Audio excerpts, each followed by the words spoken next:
Now, Sports Talk with Brodes. Here's Hunter Brody.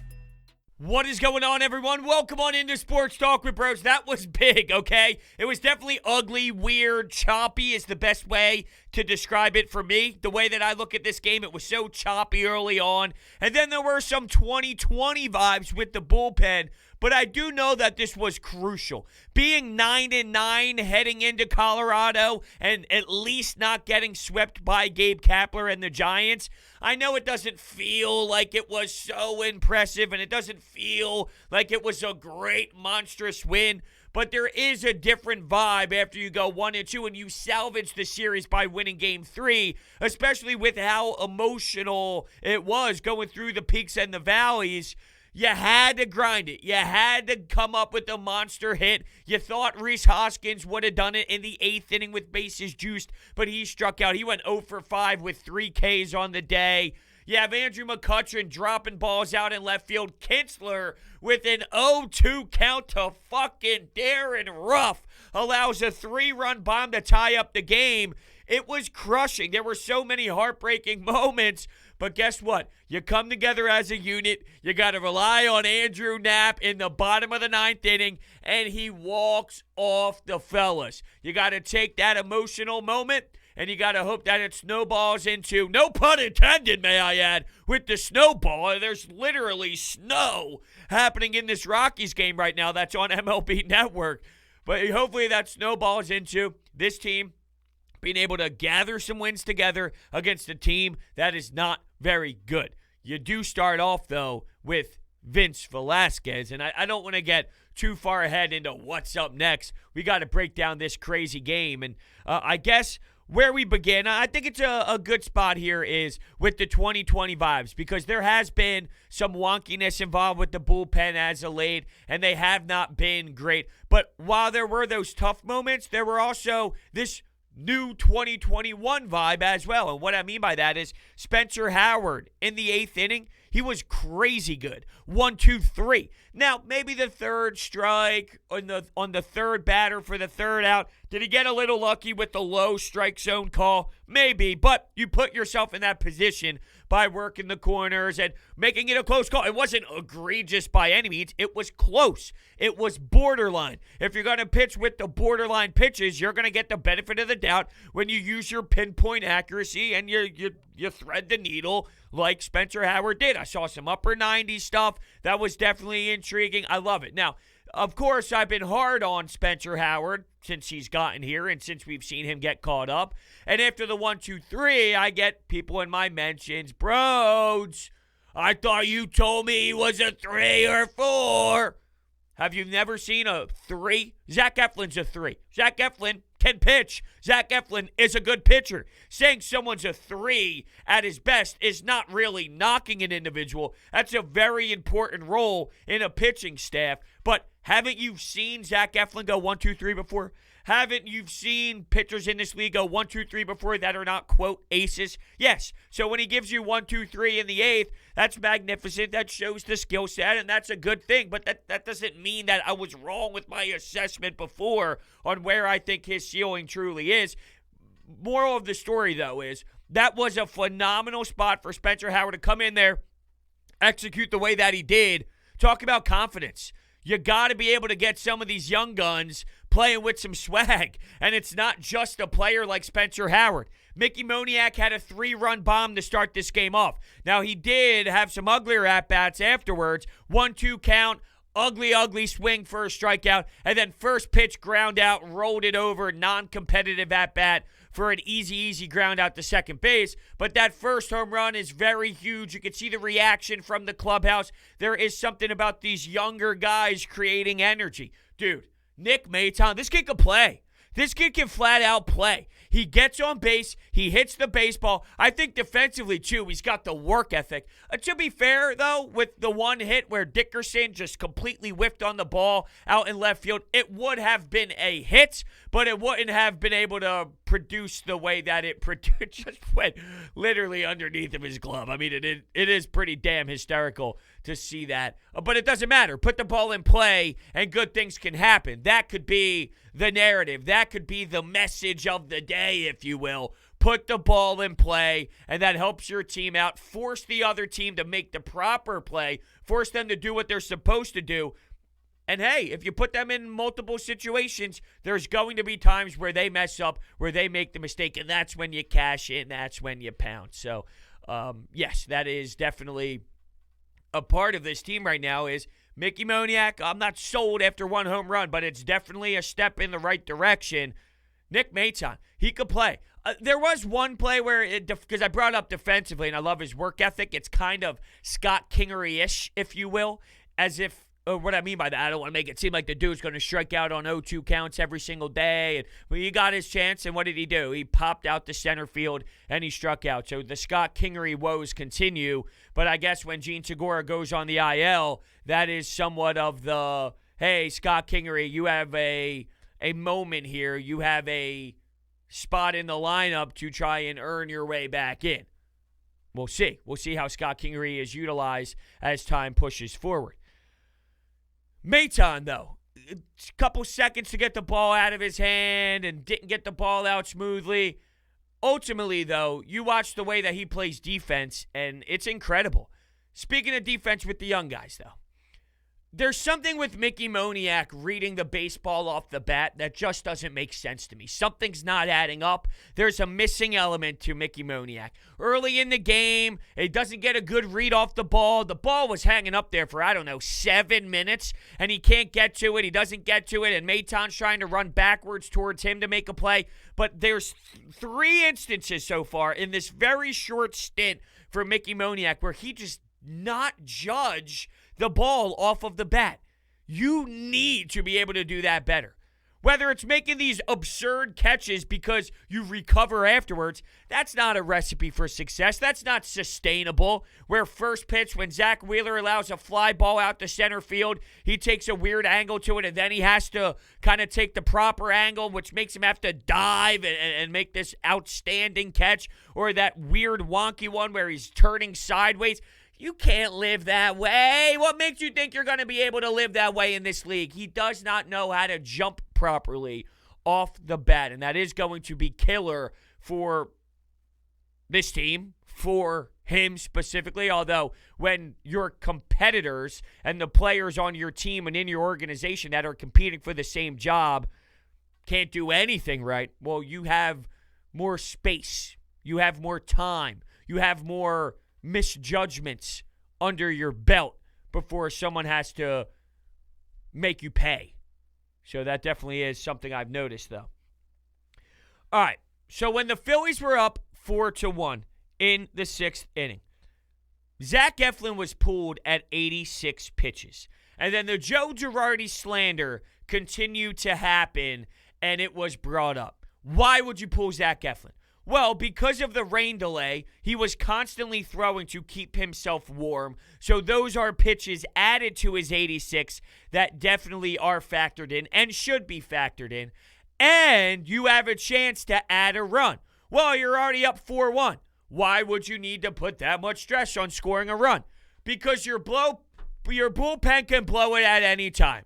Because Kintzler can throw an 0-2 pitch to Darin Ruf, and then there you go, kaboom. What do you know? The lead is evaporated. So once again, his thought process wasn't wrong that with this team, and with any team, it's not just the Phillies, it's any team, it's baseball, you can allow the other team back in with one simple swing.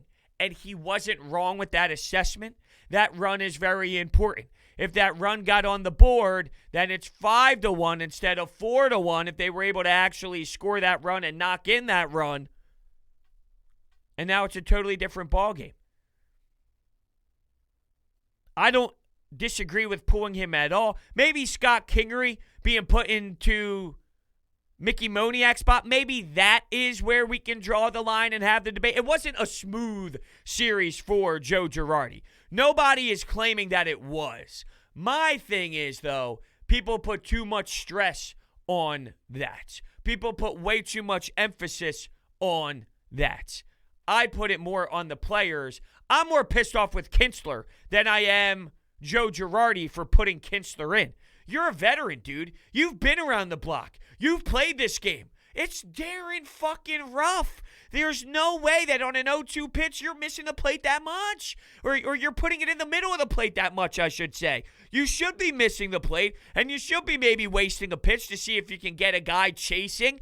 And now that this has happened 2 games in a row, Zach Wheeler to LaStella, and now Kintzler to Ruf, is this something that they're being taught? Is this something that they're being told to do, and it's backfiring? Let's see. Let's keep this under the microscope. Let's keep watching this, and let's keep drilling it in the back of our minds that 0-2 counts are getting pounded, and they are pouncing on those pitches, and they're delivering too. They're doing some lethal damage. Opposing teams are crushing the baseball off of you on 0-2 pitches. Why is this always happening, it seems? Well, it's 2 in a row. I'm saying if it does continue to happen, then we can raise the question and try and figure out the solution and somewhat of the reasons why this is a problem with the Philadelphia Phillies. Andrew McCutchen had a weird day, a really weird day. I watched him on an 0-1 count try and bunt the baseball. He was all over the map. What? Andrew McCutchen trying to bunt the baseball for a hit? No one was on base. It wasn't as if he was trying to move a runner over. And even if that's the case, it wouldn't be Andrew McCutchen doing that then and there. It was weird for him to do that. We mentioned the drop ball out in left field where it literally hit the middle of his mitt and it plopped right out. Dude, focus. That's a lack of focus coming from a veteran. He is lost. And I've been loud on saying that he's the Danny Green of the Sixers.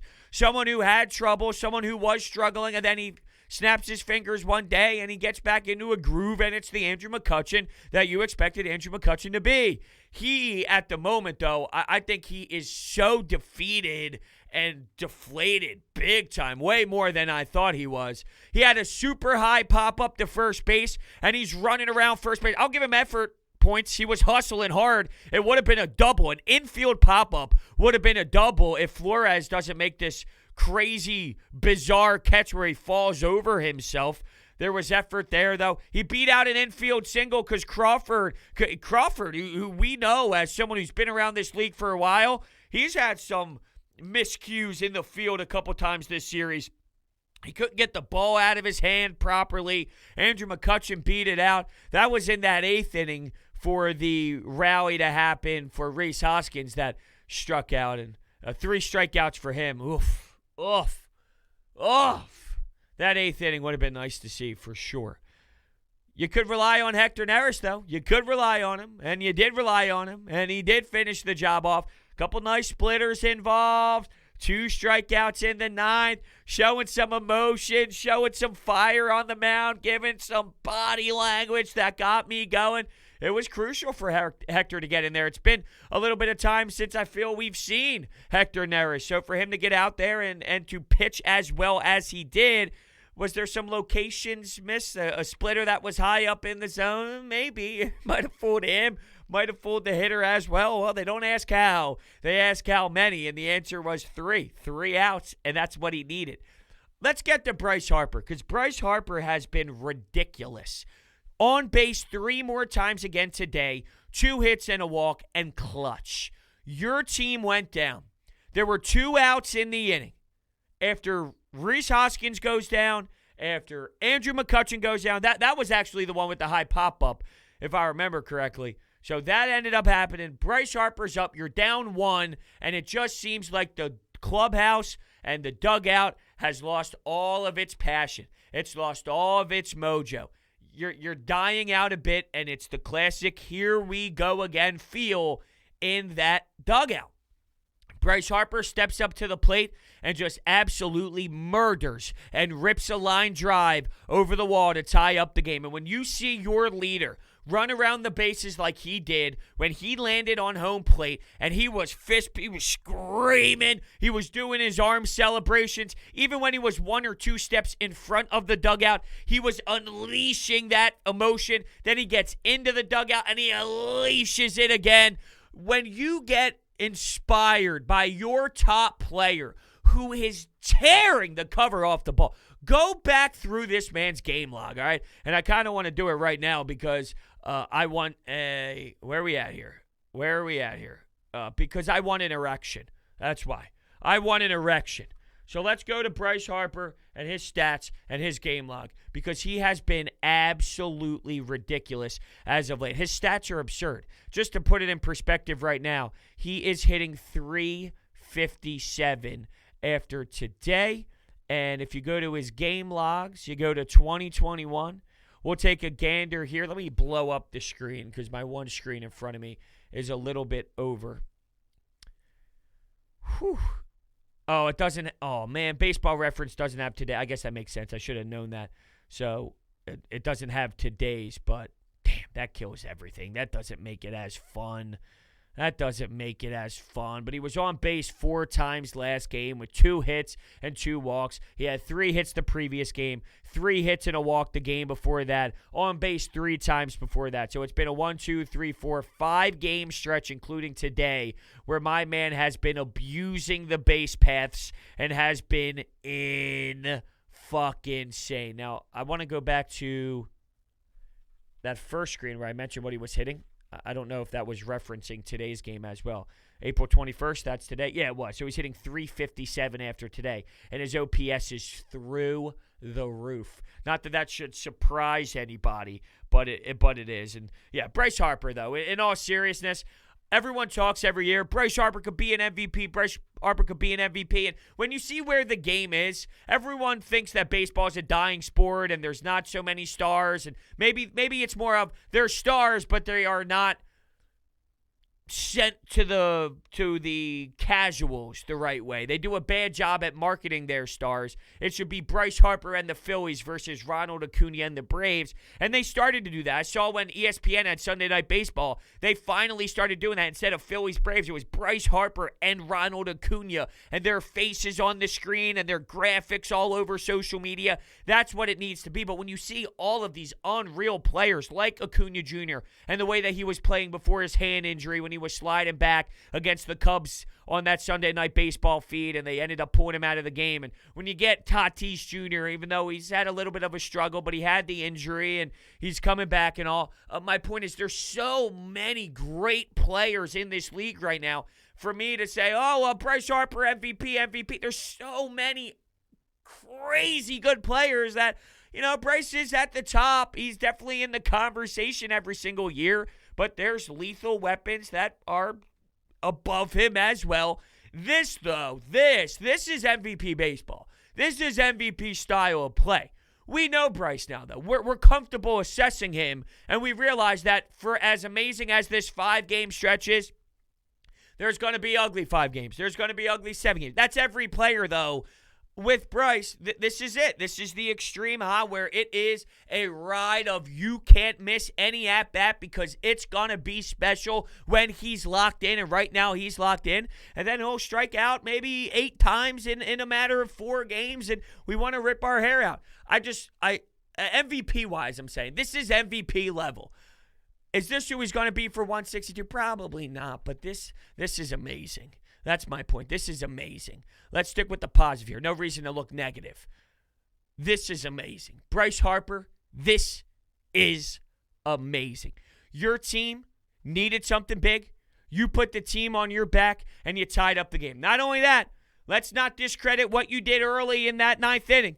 Let me establish a walk, my friend. Let me get a walk. Let me earn my walk. 3-0 count. I don't know what happened with that second pitch, that second ball up in his face. I didn't think it was as close as he did, apparently, because he was falling over and, just going by his head, whizzing by him. I don't know if it was that close where he should have had that type of reaction. Although the broadcast alluded to it was just a crazy shadow where the sun was. Maybe that's what it was. But he works that 3-0 count. Then it gets to 3-1. He takes a pitch on the outside part of the dish low. You take that any day of the week. You're walked in 5 pitches. Bamboo Brad does his thing. And before you know it, here comes Andrew Knapp with a beautiful hit out to left field, which scores the run. With Bryce, with the finger tap, though, was I the only one a little nervous with the finger tap? Could you imagine if Gabe Kapler went to review it and he never touched home plate? After all that jumping around, after all that screaming on the couch and all those claps and fist bumps in my living room, I would have to go back and relive another bullpen session. Crazy. Zach Eflin in his 6 innings, he allowed 7 hits, only 1 earned run. So that's what you like to see. Real early on, a lot of ground balls. Put the ball in play. I'm fine with you putting the ball in play because I'm going to have a lot of movement and I'm going to have you off your timing and we're going to have a lot of ground balls. So fine by me. We'll get a double play if we need a double play. A lot of ground ball action. Some hits, definitely some hits, 7 hits. But what matters most? The 1 earned run next to his name and 86 pitches. He could have easily went 7. He could have easily went 8 if there was no rain delay, depending on how that 7th would have went. But I don't blame Joe Girardi for pulling the trigger on going to the pen when he did with the pitches that were in play during the rain delay and with the man on third base. I'm going to try and knock in a run if I can. I guess the problem is you're very limited on who's up. I mean, keep in mind, you're out Didi Gregorius. You're out Gene Segura, who my man was crushing over 300, well over 300. That's a monster loss to your lineup. You're missing Jose Alvarado. You don't have Archie Bradley. Today, you don't have Coonrod and Connor Brogdon. So you use those guys. You're very limited in your resources. It's not as if you have a billion options. We just relied on Andrew Knapp in a very high-pressure situation. Now, Andrew Knapp has been a different player over the last 2 seasons than he was a few years back when you relied on him in pinch-hitting moments and whatnot, so kudos to him. But let's not act like, like back in the day, for example, or back in the day, as if I'm talking about last season. But my point is, there's difference between bringing a Jay Bruce off your bench, bringing even a Brad Miller off your bench to a degree, and bringing in Andrew Knapp or bringing clearly a Scott Kingery.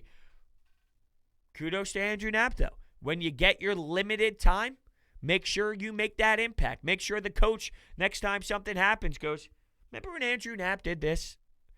And there's always one play I'll remember from Andrew Knapp. That's for damn sure. Opposite field bomb off Jacob deGrom. I'll never forget it.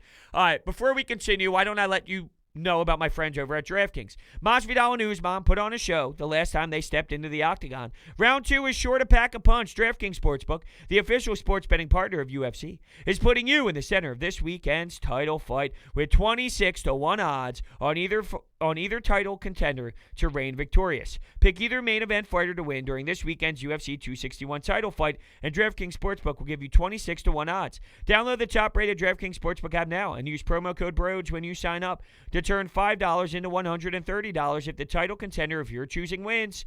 Place your bet and watch the fish fly this weekend. That's code Brodes to turn $5 into $130 if the fighter of your choosing takes home the crown. For a limited time, only at DraftKings Sportsbook. Must be 21 or older, Pennsylvania only, new customers only. Restrictions apply. In partnership with Meadows Racetrack and Casino. See DraftKings.com/sportsbook for details. Gambling problem? Call 1-800-GAMBLER. You know the deal. It's the Anytime Hotline. Yes, indeed. It is the Anytime Hotline. All right. Let's hear what you thought tonight.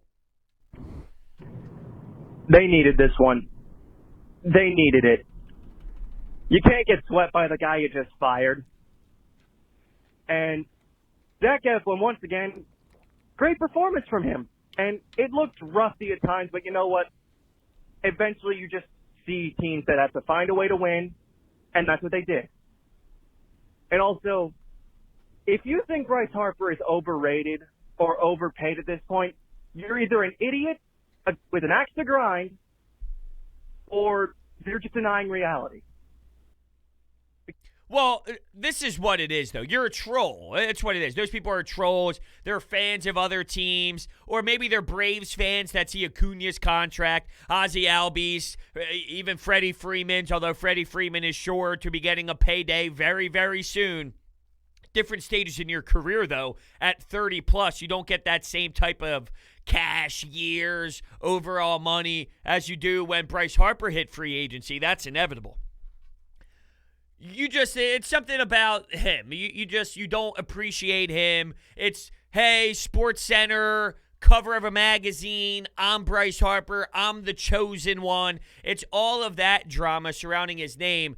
But you don't do research if that's the case, because I go through this all the time with morons. Unfortunately, I do have to settle this with some not-so-smart individuals where in today's game of baseball, spending $25 million AAV on a player like Bryce Harper is standard, if not cheap. It's the 330. Now that he signed the 330, look at what Tatis Jr., Manny Machado gets. Well, I mean, like it's all in the same category.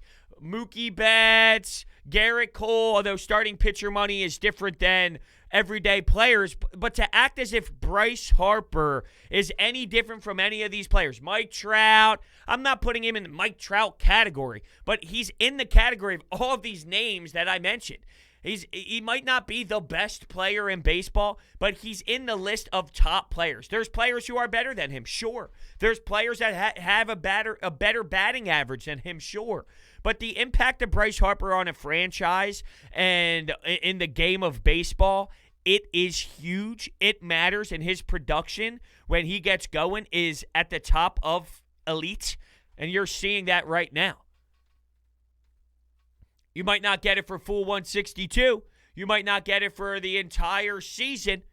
But when he gives it to you, and he gives it to you in bunches, and he gives it to you in a good amount of stretches per 162, come on now, it's just silly. It's just it's trolls more so than anything else. Because if you actually are smart and you know the game of baseball, it's somewhat of a silly discussion, right? It's almost shame on us for even get sucked into the trolls, for even allowing our emotions to get toyed with by baseball fans, air quotes, that are pushing the buttons and pushing the needle. I really blame us. It is a huge win, though. It's monstrous to be able to snag that last win to try and gather some sort of momentum to put a few wins together. And knowing that you're going into Colorado, you got to string as many wins together as you can against teams that you should be able to beat.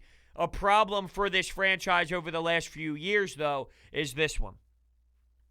You can't beat the Marlins. You can't beat those. Like the Marlins, they might not be the same level of disaster that they were in previous years. I'm not saying they're good. I just think that they've been way worse in previous years, and you couldn't win against them. Is that going to follow them? Is that stank that you're going to Colorado to play a team that isn't very good? Is that going to follow them where they fall 2 or 3, right? It can't. It's unacceptable. It just can't. Well, I guess we have Bryce Harper's mitten to thank for this win. Before I get into the game, here's an obscure fun fact for you.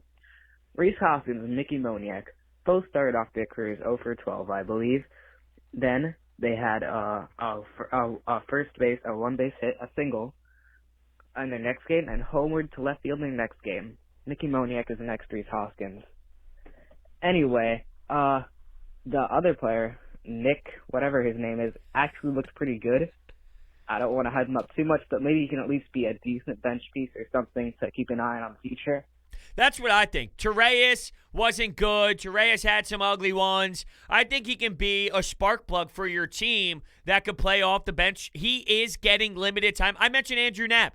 It's not as if you're getting all this playing time in the world. You get to step up to the plate with the team ready to win. If you knock in Bryce Harper, do it. Make sure you do it. Well, if we're talking about a kid out at shortstop like Maton, and he's able to just make some noise and generate some buzz behind his name, you're not going to be able to just, you have to make sure that when they give you playing time, the next time they look through the lineup, they look down and they go back to their notes and they realize, hold on, Nick Maton was actually something that was of significance when he played the last time with this team. He deserves to get thrown into the lineup today.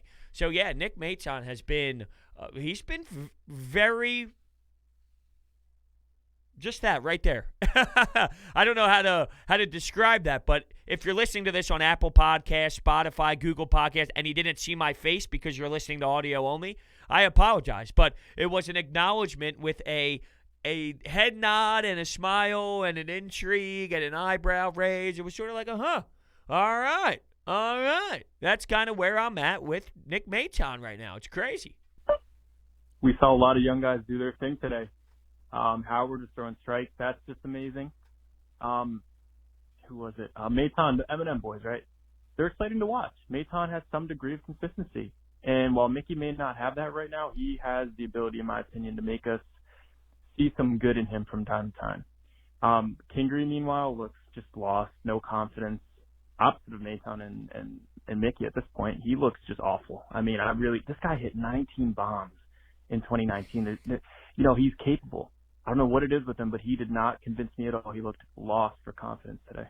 Yeah, he definitely does. And when you see the 19 homers and you say that it's possible, it's in there, obviously he did it, so it's hard to deny what you're saying. At the same time, though, I do feel that if you look through some players' careers, and it's very situational. It doesn't mean because it happens to one player, it happens to the next. But sometimes there are seasons that are just straight up outliers, and they do one season that's amazing, and then they're just who they normally are for the other 6-7 seasons. So sure, it's technically in there to hit 19 home runs, but that's so far out there compared to the mean that I don't really know if that's something that I could hold my hat on.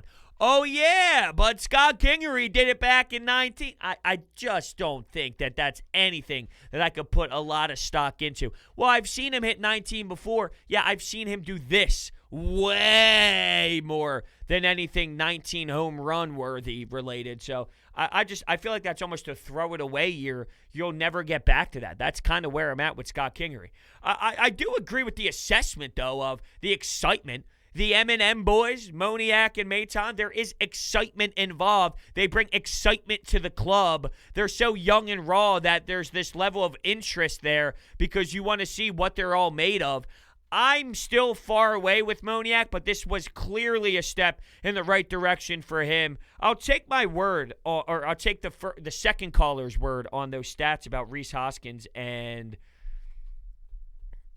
Mickey Moniak. I don't know if that's true or not. I'll take your word for it. There's no reason for me not to believe you, and I'm way too lazy to do any sort of research on that. So I'll take your word that actually happened. This team, though, they're 9-9. So you're flirting around 500. What are you going to do to take that leap? What are you going to do to separate yourself from a 500 ball club? Is it going to be following Bryce Harper's footsteps? I hope so. I really, really hope so, because you're going to need to. You're going to need to. I'm a little worried with this bullpen, though. Is this a product of the bullpen coming back to reality, or is this a product of missing a lot of arms and not having a bunch of players available? There is a level of injuries and IL stints and usage that's playing a factor here, but the last few games have been tough to watch from the bullpen level, and we have the PTSD involved. That's for damn sure. All right, thank you so much for listening, and I will see you next time.